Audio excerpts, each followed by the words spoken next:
आप सभी को नमस्कार। आज हम नवोदय विद्यालय प्रवेश परीक्षा के गणित का प्रैक्टिस नंबर 7 को हल करने वाले हैं। यदि आप मेरे चैनल पर नए हैं तो चैनल को सब्सक्राइब, लाइक और शेयर जरूर कीजिएगा। तो आइए चलते हैं सवाल की ओर। छोटी से छोटी संख्या जो 15, 25 तथा 30 से विभाजित हो जाती है। यहाँ पर छोटी से छोटी का मतलब है लघुत्तम। लघु शब्द छोटी से छोटी, तो लघुत्तम समापवर्त ज्ञात करना है 15, 25 और 30 का। तो हम इसका अभाज्य गुणनखंड विधि से ज्ञात कर लेते हैं। 15, 25 और ये 30 सम संख्या है। यहाँ पर शून्य इकाई में, तो सम संख्या जब तक है हमको 2 से भाग करना है। यहाँ पर 15 नहीं भाग जा रहा है तो रहेगा 15, 25 भी 25 ही रहेगा। अब ये 2 एकम 2, 1 बच गया 0, 2 पंचे 10। अब 2 से नहीं जाएगा, सम संख्या नहीं है। अब 3 से जाएगा, ये 3 पचे 15 होता है, या अंकों का योग 6 है। 3 पचे 15, 25 का भी 25 ही रहेगा और 3 पचे 15। अब 3 से भाग नहीं जाएगा, 5 से जाएगा। 5, 5 एकम 5, 5 पंचे 25, 5 एकम 5 और फिर से यहाँ पर 5 है तो 5 से फिर करेंगे 1 का 1 और 5 एकम 5 और ये 1। इसका गुणनफल ये 2 तिया 6 और 6 पंचे 30 और 30 पंचे 5 शून्यम 0 और 5 तिया 15। तो ये 150 जो है इसका छोटी से छोटी संख्या होगा जो इन सभी से विभाजित होगा, जो ऑप्शन नंबर सी पे दिया हुआ है। इसे हम एक और तरीका से हल कर सकते हैं।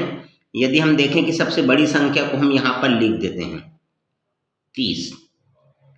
अब 30 जो है 15, यहाँ पर हम देखो 15 और 25 ये 2 संख्या बचा हुआ है। 15 से भाग जाता है पूरा, इसलिए 15 का हो गया यहाँ पर। अब 25 और ये 30 का हम क्या करेंगे, 5 गुना 6। 5 गुना 6 है और 6 को फिर से 2 गुना 3। 5 गुना 6, 5 के 30 और 6 को 2 गुना 3 लिख सकते हैं। अब ये जो 25 है, 25 को हम क्या लिख सकते हैं, 5 गुना 5। अब इसमें से एक 5 यहाँ पर है, ये जो एक 5 यहाँ पर दिख रहा है वो एक 5 है यहाँ पर। अब जो 5 नहीं है उस 5 को हमको यहाँ गुना कर देंगे, तो यही हमारा सीधा सीधा लघुत्तम समापवर्त होगा। 5 दूनी 10, 10 तिया 30 और 30 गुणित 5 में 150। ऑप्शन नंबर सी ठीक है।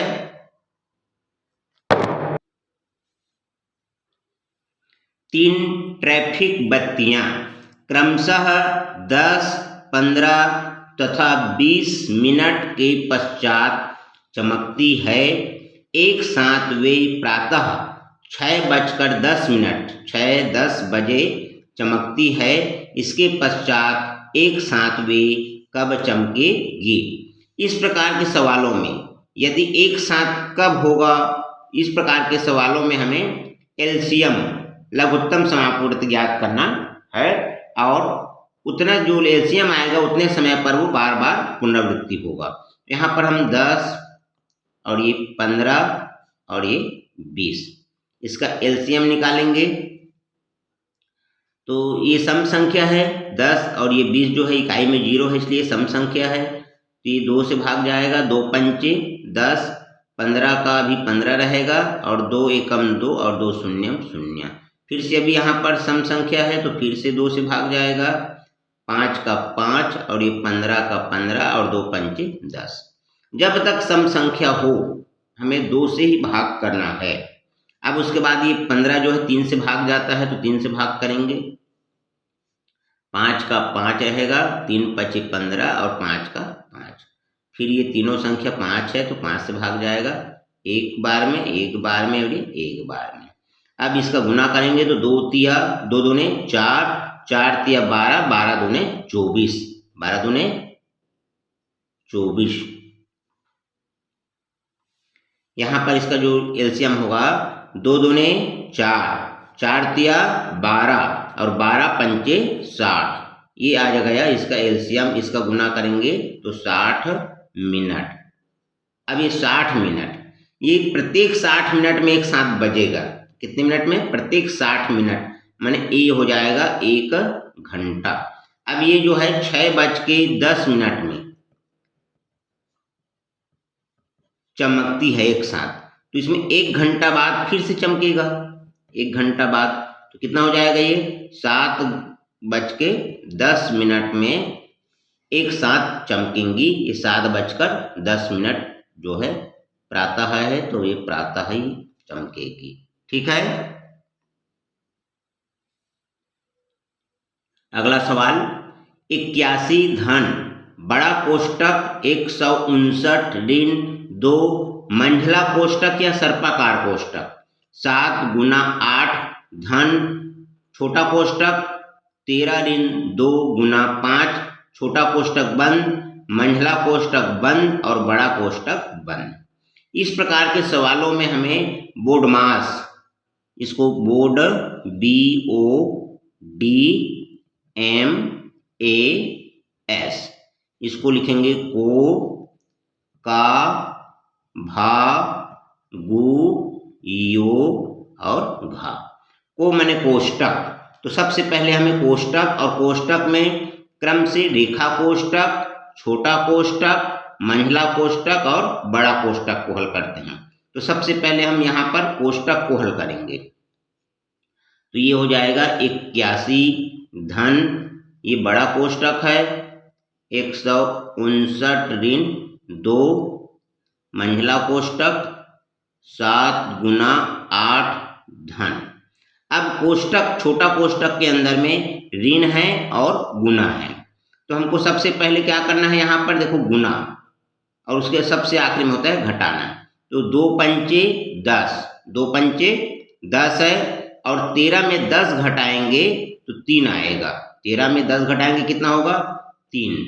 और छोटा कोष्टक खत्म, अब मंझला कोष्टक और ये बड़ा कोष्टक बंद। 81 धन बड़ा कोष्टक 159 ऋण 2, यहाँ पर बीच में गुना का चिन्ह रहेगा। अब यहाँ पर देखिए, अब फिर से मंझला कोष्टक के अंदर में गुना का चिन्ह है और धन है, तो गुना पहले होगा। 7 8 56, 56 में 3 जोड़ेंगे तो 59, ये 59 हो गया। ठीक है, 56 और 3 59, 81 धन। अब बड़ा कोष्टक के अंदर में ऋण है और गुना है, तो गुना पहले होता है। ये जो गुना का है, ये यहाँ पर देख गुना है, ये भाग है, का मतलब गुना है, और ये कोष्टक का है, और ये धन का है, और ये घटाना का है। तो गुना करेंगे तो 159 ऋण 2 निया 18 का 8 हासिल 1, 2 पंचे 10, 10 और 1 11, 81 है ये, और ये बड़ी संख्या का चिन्ह है। अब ये 9 में 8 गया 1, और 5 में 1 घटाएंगे तो 4, और 1 में 1 कट गया, 1 और 1 2, 8 और 4 12, ये 122 जो ऑप्शन नंबर सी पे दिया हुआ है। ठीक है, ये सरलीकरण के सवालों को हमको ये याद कर लेना है। कोका भागु योग या बोडमास। सबसे पहले कोष्टक को हल करेंगे, कोष्टक में रेखा कोष्टक, फिर छोटा कोष्टक, मंझला कोष्टक, उसी को सर्पाकार कोष्टक भी कहते हैं, और उसके बाद फिर बड़ा कोष्टक, और उसके बाद अब फिर जो अंदर का जो है, पहले भाग को हल करते हैं, गुना को जोड़ना और घटाना। तो इस प्रकार से हम क्रम से इसको हल करते जाएंगे, और इस प्रकार से हमारा जो उत्तर आया है 122 जो ऑप्शन नंबर सी पे दिया हुआ है। ठीक है, अगला सवाल, 3 घन मीटर तेल से 375 मिलीलीटर वाली कितनी बोतलें भरी जा सकती है? यहाँ पर मीटर में दिया हुआ है और अपने को जो सीसी भरना है, बोतलें भरना है, वो मिलीलीटर में है। इसलिए अपने को यहाँ पर 3 घन, घन का मतलब है मीटर का 3 बार गुना हो रहा है। 3 घन मीटर बराबर 3 मीटर गुना मीटर गुना मीटर, ये ठीक है। अब यहाँ पर बराबर 3 का गुना हो रहा है यहाँ भी, और मीटर गुणित मीटर गुणित मीटर। अब हम 1 मीटर बराबर होता है 100 मिलीलीटर, तो यहाँ पर हम यहाँ पर वो कर देंगे 100 मिलीलीटर गुणित 100 मिलीलीटर गुणित 100 मिलीलीटर। अब ये मिलीलीटर में बदल चुका है और 375 मिलीलीटर वाली कितनी आएगी, हमको यहाँ पर इसको भाग कर देंगे बोतल की संख्या हो जाएगा, ये जो दिया हुआ है इसको 3 गुना 100 गुना 100 गुना 100 पूरे का बटे 375। अब इसको देखिए 7 3 10 और 5 15, 15 जो है 3 से कटता है तो ये 3 से विभाजित होगा, 3 एकम 3 और 3 एकम 3, यहाँ पर 3 दूने 6, 1 बचा है और ये 5 3 5 15, ठीक है। फिर ये 5 से भाग चला जाएगा, 5 दूने 10, 2 बचा, 5 5 25 और ये हो जाएगा 5 से 5 बीसम 100, ये 25 है और यहाँ पर 100 है, 25 से कम 25, 25 चौक 100, ये 20 चौक 80, 20 चौक कितना हो गया, 20 गुना 4 80 हो गया, या फिर 1 शून्य 2 शून्य और ये 3 शून्य 3, और अंक है 2 चौक 8 एकम 8, ये 8000 बोतलें भरी जा सकती है, जो ऑप्शन नंबर सी पे दिया हुआ है, ठीक है। चलिए अगले सवाल की ओर चलते हैं। मोहन की मासिक आय 1500 रुपये है, मकान के किराए पर 200 रुपये, भोजन पर 500 रुपये तथा अन्य वस्तुओं पर 350 रुपये खर्च करता है, वह अपनी आय का कितने प्रतिशत बचाता है। यहाँ पर देखिए क्या दिया हुआ है, आय दिया हुआ है, हम यहाँ पर लिख लेते हैं 1500, ये आय हो गया। अब उसके बाद कह रहा है कि मकान किराए पर 200 रुपये, तो यहाँ पर हम लिख देंगे, खर्च को ऊपर लिख देते हैं, और 200 रुपये खर्च हो रहा है मकान किराए पर। भोजन पर खर्च हो रहा है 500 रुपये, ये 500 रुपये हो गया, और अन्य वस्तुओं पर खर्च कर रहा है 350 रुपये। तो कुल खर्च कितना हो रहा है, शून्य को जोड़ेंगे, शून्य हो गया और ये 5 हो गया, 2 और 5 7 और 3 10, ये आय है 1500 रुपये और खर्च है 1050 रुपये।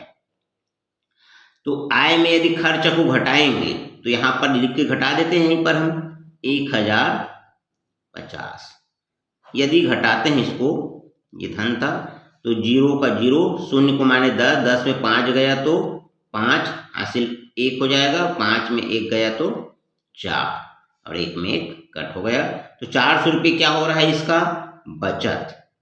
अब पूछ रहा है कि कितने प्रतिशत बचत करता है, प्रतिशत, तो प्रतिशत बचत बराबर बचत, ये देखो बचत बटे आय, कुल आय कितना है उसमें हम क्या करेंगे 100 का ये कर देंगे, तो ये होता है, ठीक है। तो बचत कितना आ गया है इनका 450 रुपये, आय इनका है 1500 रुपये, प्रतिशत के लिए 100। अब 1 जीरो से यहाँ पर 1 जीरो कट गया, 1 जीरो से ये 1 जीरो कट गया, 15 एकम 15 और 15 तिया 45, 3 गुना 10, 10 तिया हो जाएगा 30%, ठीक है। ये ऑप्शन नंबर सी पे दिया हुआ है, यही हमारा करेक्ट आंसर है, ठीक है। तो इस प्रकार के सवालों में आय है और खर्च को जोड़ देंगे, खर्च को जोड़कर आय में घटाएंगे तो बचत निकल गया, और बचत प्रतिशत बराबर होगा कुल बचत बटे आय गुना 100। ये सूत्र है, इसमें आपको हल करना है। ठीक है, चलिए अगला सवाल की ओर। एक कक्षा में 15 लड़के तथा 10 लड़कियां हैं, कक्षा में लड़कियां कितना प्रतिशत है? तो यहां पर हम देखते हैं लड़कियां प्रतिशत बराबर लड़की की संख्या कितनी है? 10 है, और कुल विद्यार्थी कितने हैं कक्षा में? 15 और 10, 15 और 10 हो जाएगा 25। अब इसको प्रतिशत में करने के लिए 100 का गुना। ठीक है, देखो यहां पर लड़कियों का प्रतिशत है तो लड़की की संख्या बटे कुल संख्या। प्रतिशत वाले सूत्र में जिसका पूछा जाएगा उसकी संख्या ऊपर और नीचे में कुल संख्या गुना 100। तो 25 से कम 25, 25 चौक 100, 10 चौक 40, 10 चौके 40 प्रतिशत, जो ऑप्शन नंबर सी पे दिया गया है। ठीक है, कितनी राशि 5% वार्षिक दर से निवेश करने पर 7 वर्ष 8 महीने में 575 रुपये ब्याज देगी? देखो ये ब्याज दिया है, ये दर दिया है और ये समय दिया है। समय हमेशा वर्ष में होना चाहिए, यहाँ पर हम समय को एक बार लिख लेते हैं, 7 वर्ष धन 8 महीना, ये है। अभी 8 महीना है, इसको वर्ष में बदलने के लिए एक साल में 12 महीना होता है, तो 12 से जब हम भाग कर देंगे तो ये क्या हो जाएगा? अभी वर्ष हो जाएगा। 4 दूने 8, 4 तिया 12, 7 धन 2/3, तो 3 सत्ते 21, 21 और 2 23, 23 बटे 3, ये वर्ष। इसको बड़ा ध्यान से समझिए। 7 वर्ष पूरा है और 8 महीना है, तो 8 महीना जो है, 8 को यदि महीना को 12 से भाग करेंगे तो वर्ष बदल जाएगा। तो ये 4 दूने 8 और 4 तिया 12, 2/3 वर्ष। तो 7 वर्ष और धन 2/3 को जोड़ेंगे तो ये 3 सत्ते 21, 21 और 2 23, 23 बटे 3, तो 23 बटे 3 वर्ष हो गया। अब कितनी राशि हमको यहाँ पर पूछ रहा है? ये मूलधन, मूलधन बराबर ब्याज गुना 100, ब्याज गुना 100 बटे दर गुना समय, ये है। ठीक है, अब यहाँ पर हम ब्याज कितना दिया हुआ है? 575 रुपए, ये हम रख दिए, गुना 100 बटे दर कितना दिया है यहाँ पर? 5, गुना समय, समय दिया है 23, ये बटे यहाँ पर जो 3 है, यहाँ पर जो हम बटे 3 लिखेंगे वो सीधा ऊपर जाएगा और गुना यहाँ पर ये 3 हो जाएगा, इसको आप ध्यान रखेंगे। यदि 23 बटे 3 है तो ये जो बटा 3 है वो ऊपर जाएगा, गुना होगा 3 ऊपर चला गया। ठीक है, अब देखिए काट के देखते हैं। ये 23 अभाज्य संख्या है और ये यहाँ पर 575 है, तो ये 23 के पहाड़ा में आएगा, क्योंकि यहाँ पर जो उत्तर दिया हुआ है वो पूरा पूरा रुपए में दिया है, इसलिए दशमलव नहीं आएगा, हमको ये ध्यान रखना है। ये 23 के पहाड़ा में जरूर आएगा, तो 23 का पहाड़ा यदि हम देखें तो 23 एकम 23, 23 दूने 46, 23 दूने 46 और 46 में 4 और 7 11, 7 50 में 4 कम है, 23 दूने 46 और ऊपर 7 है, 7 4 11 और 115। अब 23 पंचे 115, 25 बार में कट रहा है, और 5 एकम 5, 5 पंचे 25, 1 2 जीरो है, 2 जीरो लगा देंगे। अब 5 एकम 5 दिया 15, 1500 रुपये इसकी मूलधन राशि होगी, जो ऑप्शन नंबर ए पे दिया हुआ है। ठीक है, एक त्रिभुज की भुजाएं 3:5:7 के अनुपात में है। यदि इसका परिमाप 60 सेंटीमीटर है तो इसकी भुजाएं सेंटीमीटर में कितनी है? यदि अनुपात में दिया हो तो यहाँ पर यदि ये अनुपात दिया है 3, 5 और 7। तो इसमें हम क्या करेंगे, भुजाओं में हम इस पहला भुजा 3x और दूसरा भुजा 5x और तीसरा भुजा 7x, ठीक है, ये हो जाएगा। अब दिया हुआ इसका परिमाप, त्रिभुज का परिमाप बराबर 60। परिमाप क्या होता है, तीनों भुजाओं का योग को परिमाप कहते हैं। तो तीनों भुजा का योग करेंगे तो यहाँ पर 3x धन 5x धन 7x बराबर 60। 3 में 5 जोड़ेंगे, 5 3 8, 8 और 7 15, x बराबर 60। x का मान निकालेंगे तो यहाँ गुना हो रहा है तो इधर हो जाएगा भाग हो जाएगा, 15 कट गया, 15 एकम 15, 15 चौक 60, x का मान आ गया 4, ठीक है। अब इनकी भुजाओं देखो, 3x है, 3 में x का गुना हुआ है तो 3 में 4 का गुना करेंगे तो 3 चौक 12, 5 में x का गुना है तो 5 में 4 का गुना करेंगे, 5 चौक 20 और 7 में x का गुना है तो 7 चौक के 28, 12 20 28 इनकी भुजा है सेंटीमीटर में। तो 12 ये 21 है, ये नहीं है, 12 20 28 जो ऑप्शन नंबर सी पे दिया हुआ है, ठीक है। निम्नलिखित दशमलव में से कौन सा दशमलव, ये जो कोष्टक में दिया गया है के बराबर है, ये जो उत्तर है वो इसके बराबर है। तो यहाँ पर इसका सरल तरीका और है, यदि देखो दशमलव के बाद 1 है तो इसके बाद हम 0 लिख सकते हैं, और दशमलव के बाद यहाँ पर देखो, इसलिए हम 0 इसलिए लिखना चाह रहे हैं कि दशमलव के बाद यहाँ 1 अंक और 2 अंक है। यहाँ पर अभी दशमलव के बाद में 1 ही अंक दिख रहा है, दशमलव के बाद 1 अंक और 2 अंक है, और दशमलव के बाद 1 ही अंक है।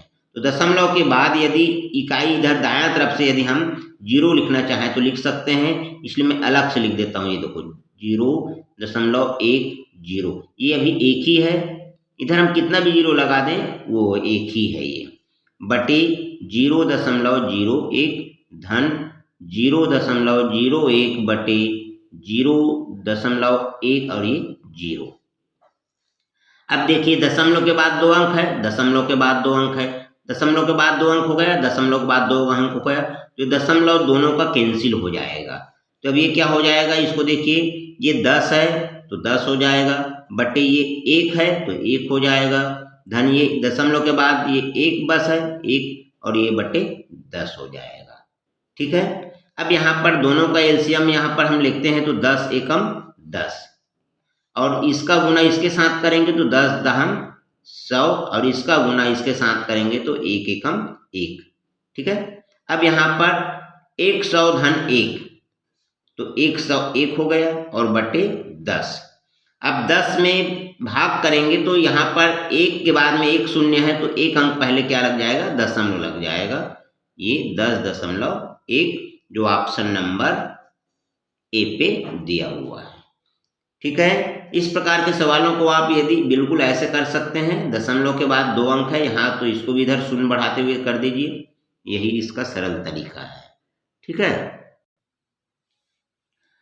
राम रात को 10:30 बजे सो जाता है तथा प्रातः 5:50 बजे उठता है, वह कितने समय तक सोता है। देखिए यहाँ पर हम देख रहे हैं कि इसको आपको लिखना है 10:30 और 10:30 के बाद कितना बजेगा, रात्रि का 12 बजेगा, ये रात्रि का 12 बजेगा, और 12 बजे के बाद में प्रातः तक 5:50 बजेगा। तो देखो 12 बजे से 5:50 तो ये तो पूरा समय हो रहा है, और 10:30 में कितना हो रहा है इसको देखेंगे तो यहाँ पर हम 30 मिनट और लेते हैं, ये तो ये कितना बजेगा, ये 11 बज जाएगा। इसको देखो तो हमने कितना मिनट लिया, यहाँ से 30 मिनट लिया है, तो 30 मिनट यहाँ पर लिख देंगे, और 11 से 12 बजने में देखो 30 मिनट लिया और 11 से 12 बजने में अब लगेगा 1 घंटा, तो ये 1 घंटा, ये ऐसे हमको जोड़ देना है, ठीक है। ये समझ में आ रहा है। देखो 10:30 से 12 बजे तक 10 10:30 में यदि आधा घंटा है तो आधा घंटा को हमने यहाँ लिख दिया। अब 11 बज चुका है, 11 बजे से 12 बजे तक रात्रि के लिए 1 घंटा और है तो 1 घंटा, और 12 बजे के बाद से 5 घंटा 50 मिनट और है। अब 50 मिनट है और 30 मिनट है, 50 और 30 कितना होगा, ये 80 मिनट होगा। मैं 80 मिनट अभी लिख देता हूँ, और 5 और 1 6। अभी 80 मिनट जो है इसमें से यदि हम 60 मिनट को निकाल दें जो घंटा बन जाएगा, कितना हो जाएगा इसमें, अब ये 20 मिनट बचेगा और ये 1 घंटा इधर चला जाएगा, तो ये हो जाएगा 6 और 1 7 और ये 20 मिनट, 7 घंटा 20 मिनट, जो ऑप्शन नंबर सी में दिया हुआ है। ठीक है। एक आयत की लंबाई इसकी चौड़ाई का 6/5 गुना है। यदि आयत का परिमाप 132 मीटर है तो इसका क्षेत्रफल है। यहाँ पर परिमाप दिया हुआ है और क्षेत्रफल पूछा जा रहा है। इसका मतलब अपने को लंबाई चौड़ाई ज्ञात करना है और ये परिमाप की सहायता से इसका निकलेगा। यहाँ पर लंबाई चौड़ाई का, यदि हम चौड़ाई को 1 से माने तो चौड़ाई का लंबाई जो है 6/5 गुना है। लंबाई बराबर, और ये बराबर 6/5, और ये 1 चौड़ाई का गुना है तो 6 1/5। ठीक है। अब आयत का परिमाप, आयत का परिमाप कितना दिया है, 132 मीटर, 132 मीटर दिया हुआ है। परिमाप का सूत्र है 2 गुना लंबाई धन चौड़ाई, लंबाई धन चौड़ाई बराबर 132। 2 यहाँ पर हो जाएगा गुना लंबाई कितना है, यहाँ पर 6 1/5 धन चौड़ाई है x बराबर 132। अब यहाँ पर हो जाएगा 5 का इधर गुना हो जाएगा। यदि हम इसको बटे 1 कर दें तो देखो ये हो जाएगा 2 गुना 5 एकम 5, नीचे में हो जाएगा 5, और 6x गुणित 1, 6x धन 5 गुणित 1 5x, और ये बराबर 132। 6 और 5 11x और गुणित 2, तो 11 दूने 22, x/5 बराबर 132। 5 का भाग हो रहा है तो यहाँ पर गुना हो जाएगा, कट गया। 22 का गुना हो रहा है तो 22 का इधर से क्या हो जाएगा, ये भाग हो जाएगा। ठीक है। अब ये देखो 11 से कटेगा, 11 दूने 22, 11 एकम 11 और 1 यहाँ पर बच गया 2, 11 दूने 22, 2 एकम 2 और 2 6 के 12, 6 गुना 5 बराबर 6 पंचे 30। ये किसका मान आया है, x का मान आ गया 30, और ये यहाँ पर आ गया इसका मान 30, और यहाँ पर इसका मान हो जाएगा, यदि हम बराबर करें तो 6 गुना 30/5, 5 एकम 5, 5 6 के 30, 6 6 के 36। चौड़ाई 30 और लंबाई उसका हो गया 36। ठीक है। अब इसका क्षेत्रफल निकालना है। क्षेत्रफल बराबर लंबाई गुणित चौड़ाई, लंबाई गुना चौड़ाई। तो हम यहाँ पर निकालेंगे लंबाई कितना है 36 गुना चौड़ाई कितना है इसका 30 है, बराबर देखो यहाँ पर इकाई तरफ 1 शून्य है तो शून्य लिख देंगे, और 3 का पहाड़ा पढ़ेंगे, 3 6 के 18 का 8, हासिल 1, 3 3 9, 9 और 1 10। अभी किस में था, ये वर्ग मीटर में है। ये यहाँ पर परिमाप मीटर में था तो ये मीटर में है, तो ये हो जाएगा वर्ग मीटर। लंबाई और चौड़ाई दोनों में मीटर है तो ये 2 बार को वर्ग कहते हैं, तो वर्ग मीटर 1080 वर्ग मीटर, जो ऑप्शन नंबर बी पे दिया हुआ है। ठीक है। एक टंकी में 45 लीटर पानी आ जाता है। टंकी का 3/5 भाग पानी से भरा हुआ है। इसमें से 5 लीटर पानी प्रयोग में लाया गया। इस टंकी में कितना पानी और डाला जाए कि यह फिर से पूरी तरह भर जाए? देखो, टंकी में कितना लीटर पानी आता है? 45 लीटर।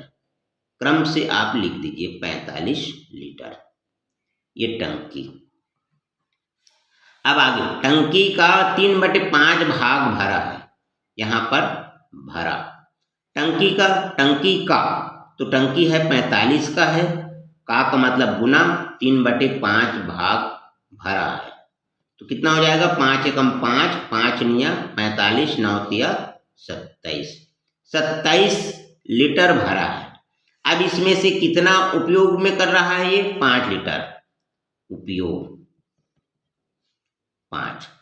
तो अब कितना बच जाएगा इसमें से? 27 में 5 गया तो अब ये बचेगा 22 बचा।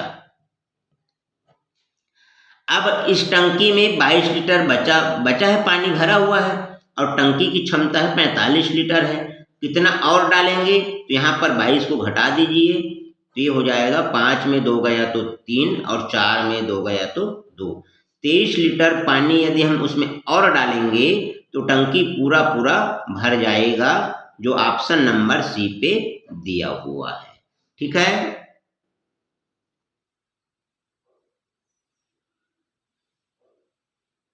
निम्नलिखित आलेख में एक विद्यार्थी के प्राप्तांक दर्शाए गए हैं।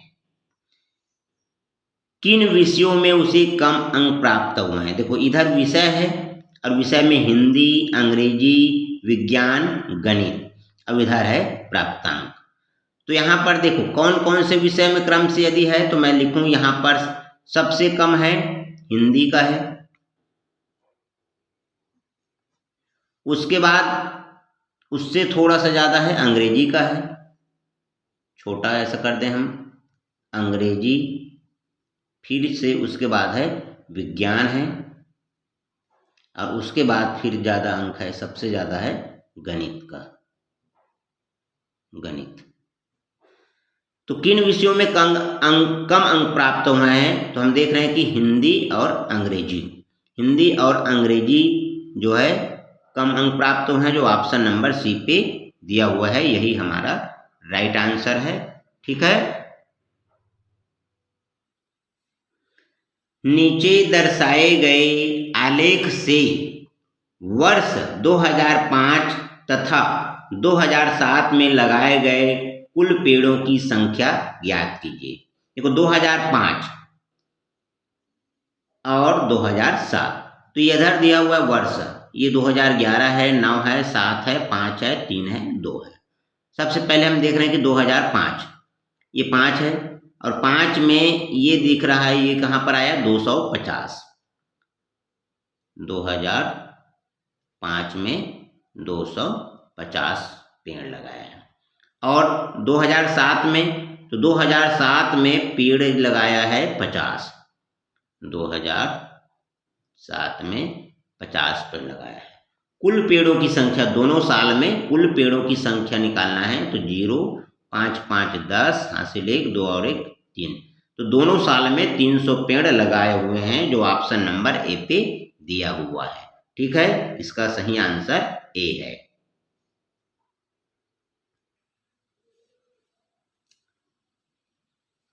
एक 3097 अंकों की सहायता से बनने वाली बड़ी से बड़ी संख्या, जब एक अंक का प्रयोग केवल एक बार करना है तो कौन सी संख्या होगी?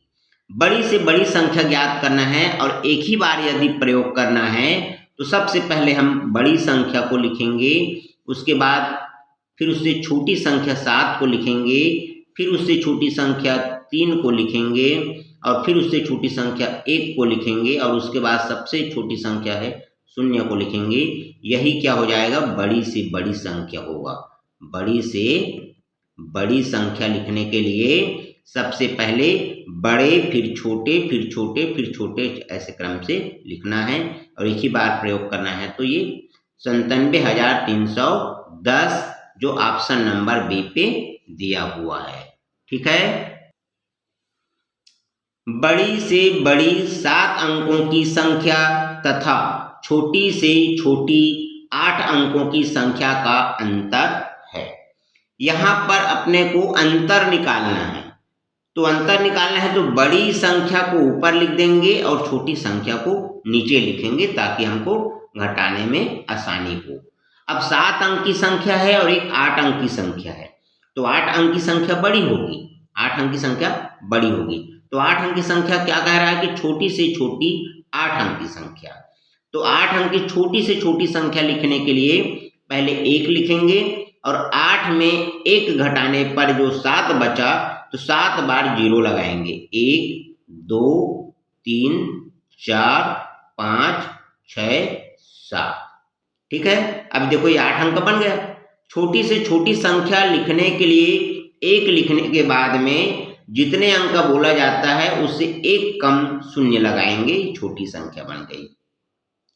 अब बड़ी से बड़ी संख्या 7 अंकों की, तो 7 अंकों की संख्या बड़ी से बड़ी बनाना है तो 7 बार 9 लिखना है और यहाँ से ये सीधा में यहाँ से 9 7 अंक है तो ये 1 2 3 4 5 6 और ये 7।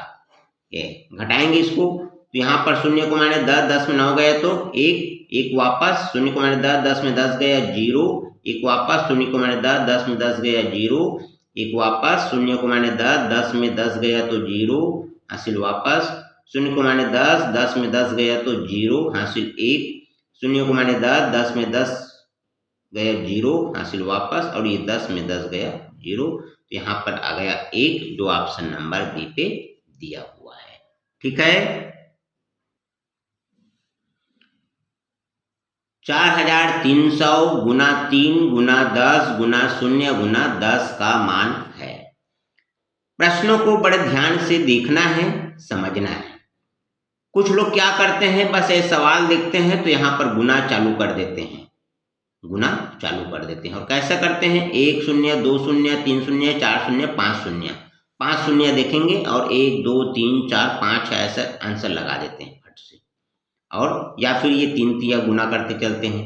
लेकिन बड़े ध्यान से देखने पर देखते हैं कि यहाँ पर हम देख रहे हैं कि शून्य का गुना हो रहा है, यहाँ पर शून्य का गुना हो रहा है। और किसी भी गुना में यदि शून्य का गुना हो तो गुणनफल शून्य के बराबर होता है, जो ऑप्शन नंबर डी पे दिया हुआ है। ठीक है, यदि आप मेरे चैनल पर नए हैं तो चैनल को सब्सक्राइब जरूर कीजिएगा और बेल आइकन प्रेस कीजिएगा ताकि आने वाला वीडियो आपको समय पर मिलता रहे। और अपने साथियों में, अपने परिचितों में, रिश्तेदारों में शेयर जरूर कीजिएगा। धन्यवाद।